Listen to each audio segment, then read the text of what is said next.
แจ้งเตือนควรระวังกับการใช้เจลว่านหางจระเข้ใช้ผิดถึงขั้นน้องชายเปื่อยนายโอริแชร์ออนพิเศษสวัสดีครับสำหรับใครที่เข้ามารับชมอย่าลืมกดแชร์ไลค์และกดติดตามด้วยนะครับเอาแล้วไปรับชมกันเลยด้วยกระแสความนิยมของว่านหางจระเข้ที่นำมาทำให้น้องชายของคุณผู้ชายหลายๆคนนั้นใหญ่โตมโหฬารมากยิ่งขึ้นแต่ก็มีอีกหลายคนเช่นเดียวกันที่ไม่ได้ผลครับแถมยังติดลบอีกตั้งหากวันนี้เราจึงมาป้องกันและแนะนำวิธีการรักษาและเตือนภัยปัญหาเหล่านี้กันครับตามปกตินั้นการสกัดเย็นและการที่นำแยกสัดส่วนของน้ำออกมาจากเนื้อนั้น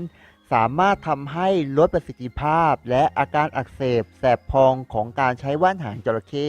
ลงไปได้เป็นอย่างมากครับแต่มีหลายท่านที่นำไปใช้แบบผิดๆและทำให้น้องชายนั้นได้ผลกลับมาตรงกันข้ามยิ่งกว่าเดิมเพราะว่าการกระทำดังกล่าวนั้นจึงมีข้อห้ามหลากหลายอย่างออกมาผมจึงมาเตือนภัยในการใช้ว่านหางจระเข้แบบผิดๆมานำเสนอกันครับ 1. ห้ามนำว่านหางจระเข้ไปโดนที่ปลายอวัยวะเพศโดยเด็ดขาดครับเพราะว่ามีหลายท่านที่ทำให้ตัวเองนั้นเจ็บปวดทรมานจนถึงต้องไปหาหมอกันมาแล้วเพราะฉะนั้นห้ามไปโดนส่วนนั้นนะครับเวลานวดป้องกันไปด้วย 2. เจลว่านหางจระเข้สามารถทำให้น้องชายของคุณใหญ่ขึ้นได้จริงครับแต่เวลานวดเสร็จแล้วก็ควรจะทำความสะอาดเสียก่อนเพราะว่ามีคนนั้นทำให้น้องชายของคุณถลอกปอกเปิกมาแล้วเนื่องจากความชื้นและความอับครับผม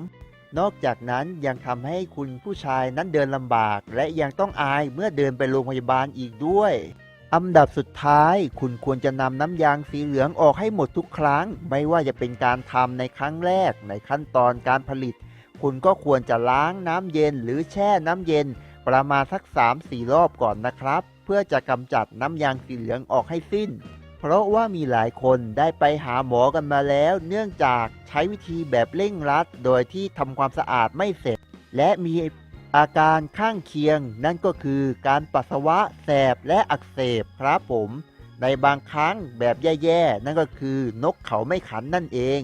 วิดีโอคลิปนี้ผมไม่ได้มาทำดิสเครดิตแต่อย่างใดแต่ว่าเรามาเตือนภัยเพื่อปกป้องชายไทยทุกคน